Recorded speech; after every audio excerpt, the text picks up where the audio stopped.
Você pode utilizar também para falar conosco o WhatsApp, que é o 999048756. 999048756. E interage com a gente aqui, em texto ou em voz. Mande mensagem, sempre pra gente.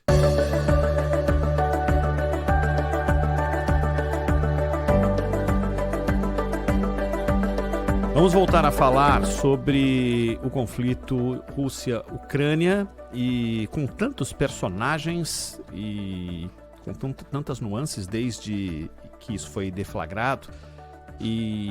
Mas hoje, depois de algumas semanas, um dia em que foi possível ver na imprensa internacional uma unidade de expressões para caracterizar especificamente esse momento que está sendo vivido pela guerra como uma nova fase. E talvez uma das fases mais importantes com as ações que acontecem na região de Donbás. E é para falar exatamente sobre isso que nós estamos com o professor Carlos Poggio, que é professor e pesquisador na área de relações internacionais e sempre conversa conosco aqui no Bandeirantes Acontece e nos atende sempre com gentileza. Professor, como vai? Boa tarde. Como vai, Ronald? Boa tarde. Prazer conversar com você e com os ouvintes. Prazer é nosso. Professor, essa caracterização como uma nova fase e a questão estratégica de Donbás merece todo esse esforço da imprensa internacional e dos analistas internacionais para dizer que a guerra chegou no momento que não tinha chegado ainda, um momento decisivo? Ronald, eu acho que o que a gente está observando é uma gradual adaptação da estratégia russa à realidade do campo de batalha, né? Os russos começaram esta guerra com a perspectiva de que em poucos dias eles tomariam a Ucrânia como um todo, né? Esperavam serem recebidos como libertadores, que fossem derrubar o presidente da Ucrânia com alguma facilidade. Nada disso aconteceu e, além disso, as forças russas se desgastaram bastante. O que nós vimos foi uma resistência muito grande dos ucranianos, talvez uma resistência, pelo menos por parte do alto comando russo, inesperada, né? Como eu disse, eles esperavam ser recebidos por libertadores, porque, afinal de contas, o discurso que se coloca na Rússia é que eles estão indo para a Ucrânia para libertar a Ucrânia dos nazistas, né? Esse tipo de coisa. Isso não aconteceu. Não se provou verdade, a Rússia enfrentou uma série de problemas logísticos, percebeu que não tem condições logísticas, militares e financeiras de tomar o país como um todo, e agora eles reorganizaram, né? Estão redesenhando a estratégia deles para um objetivo um pouco mais realista, que é manter esta região de Donbás, né? E o que mostra novamente como houve uma completa reorientação da estratégia russa. Então, fundamentalmente, o que nós estamos vendo é isso. O Putin precisa de algum tipo de vitória nessa guerra e o Zelensky tem feito o possível, né, para mobilizar a população para evitar qualquer tipo de tomada de território por parte dos russos.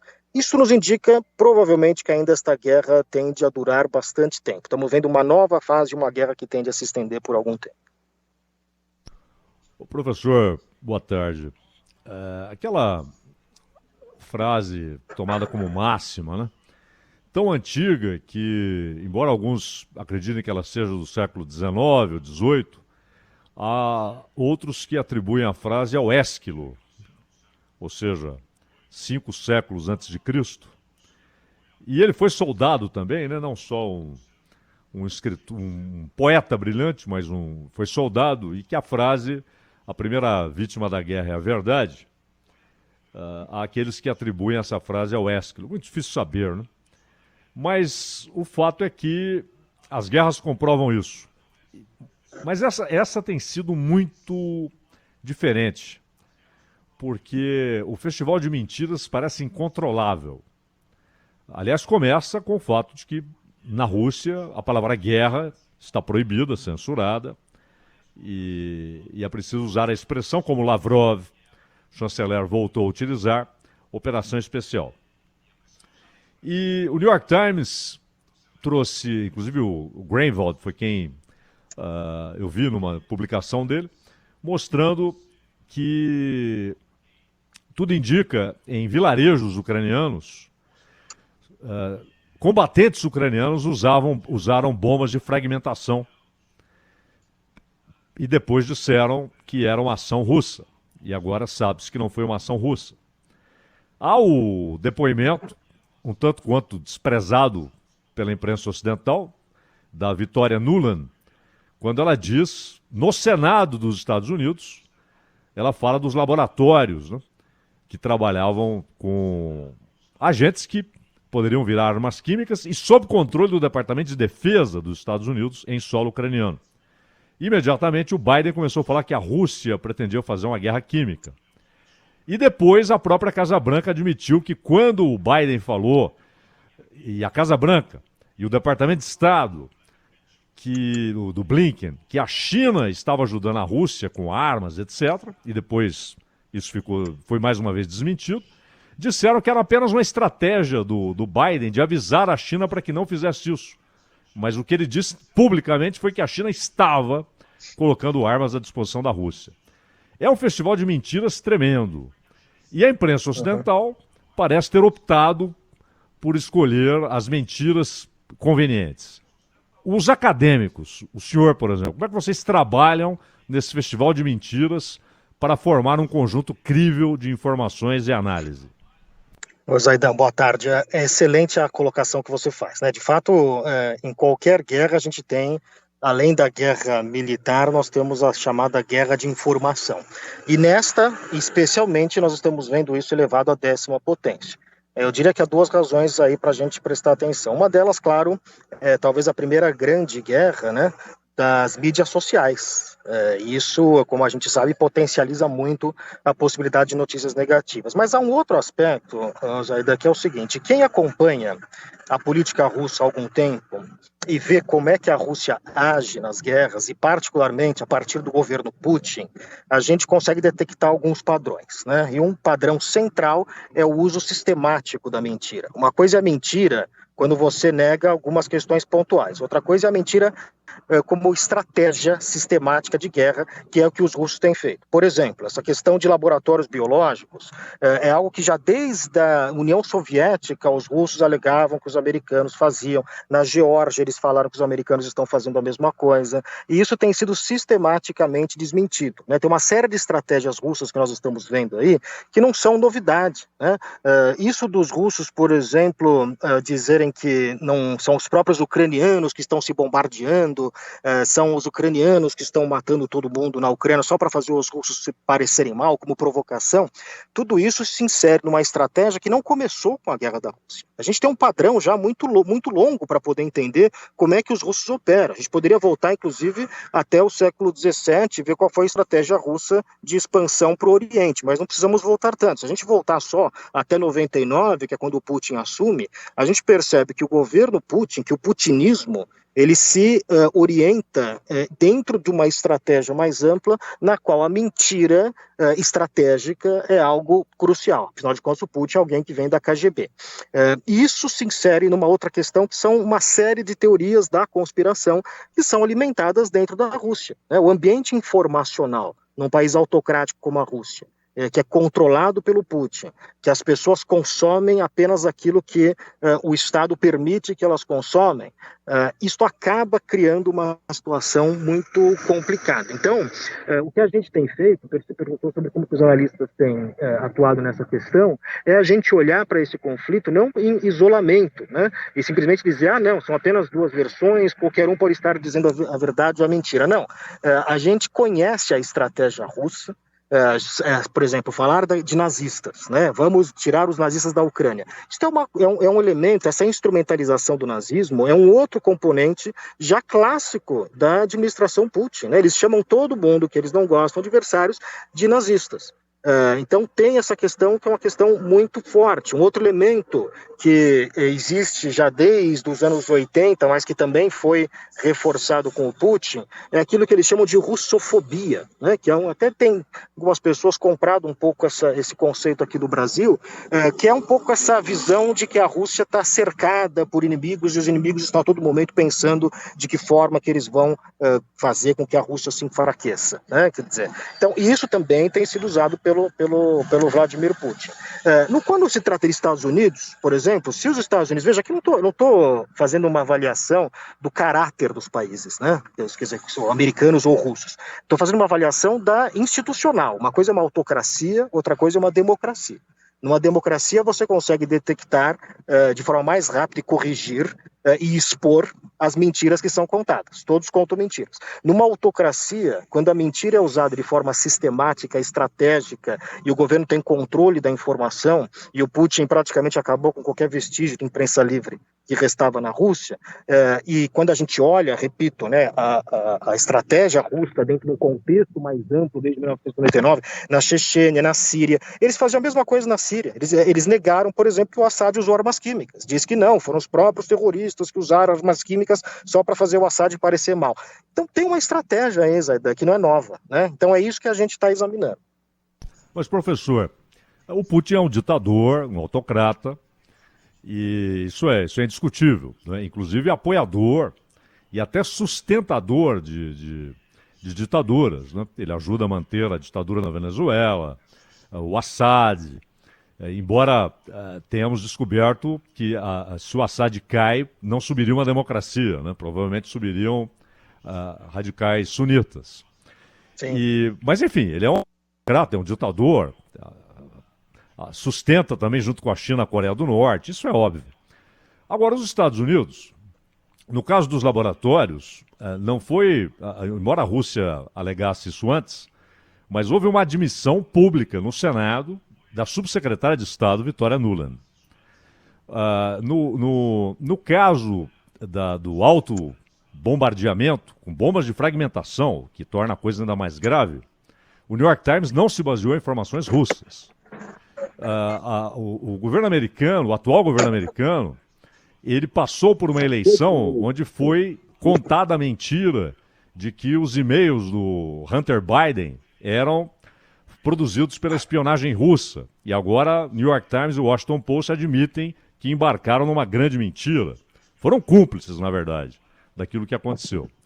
E o que aconteceu em 2014 na Ucrânia, a própria Victoria Nuland admite que desde aquele momento os Estados Unidos têm um forte controle do que se passou na política ucraniana desde então. Então, é um padrão russo? Sim. É um padrão específico do Putin? Sim. Mas o Ocidente não tem produzido mentiras com a mesma intensidade? Zé, por exemplo, essa própria questão da Victoria Nuland, né, que ela é sempre muito citada, acho que foi o Greenwald que citou ela e tal, e quando a gente vai examinar o que ela falou no Senado americano, é uma questão que existe, né, como existe na Geórgia, por exemplo, um laboratório de estudos biológicos, né, existe também na Ucrânia esses laboratórios que fazem uma série de estudos biológicos que não necessariamente produzem armas químicas. A Victoria Nuland em nenhum momento falou que há produção de armas químicas em algum laboratório. Mas ela estava respondendo a uma pergunta sobre armas químicas e biológicas. E ela disse que esses laboratórios não podem cair nas mãos dos russos. Ninguém tinha perguntado de laboratório. Que eles podem ser convertidos, né, eventualmente, para a produção de armas químicas. Enfim, ela já é uma figura conhecida também nesse aspecto, em termos de participação que ela tem nas questões russas. E desde 2014, é bem verdade que há uma proximidade muito grande da Ucrânia com os Estados Unidos, né? Quer dizer, a partir da anexação da Crimeia pelo Vladimir Putin, a gente não pode esquecer que grande parte das questões que nós estamos vendo hoje, elas derivam da anexação russa da Crimeia em 2014. Até 2014, por exemplo, a Ucrânia era oficialmente um Estado neutro. Não se falava muito fortemente na entrada da Ucrânia na OTAN. Isso não era prioridade para o governo americano, não era prioridade para os governos europeus, né? É a partir de 2014, com a anexação da Crimeia, que a Ucrânia muda a sua constituição, tira a questão da neutralidade e passa a pleitear a entrada na OTAN, que, de novo, em nenhum momento isso estava prestes a acontecer. Agora, é o que eu digo, Zaydan, mentira, os dois lados contam, não há nenhuma dúvida com relação a isso. A diferença é que no caso americano nós podemos ver um depoimento de uma funcionária americana no Senado. No caso, ao passo que você tem na televisão norte-americana uma série de empresas de mídia que são contra o próprio governo americano, né? No caso, ou contra democrata ou contra republicano. Então você tem um ambiente institucional e que se reflete na mídia e na sociedade que permite que a gente detecte e exponha essas mentiras que acontecem dos dois lados, né? A própria questão quando os Estados Unidos invadem o Iraque em 2003, alegando que havia armas químicas, né?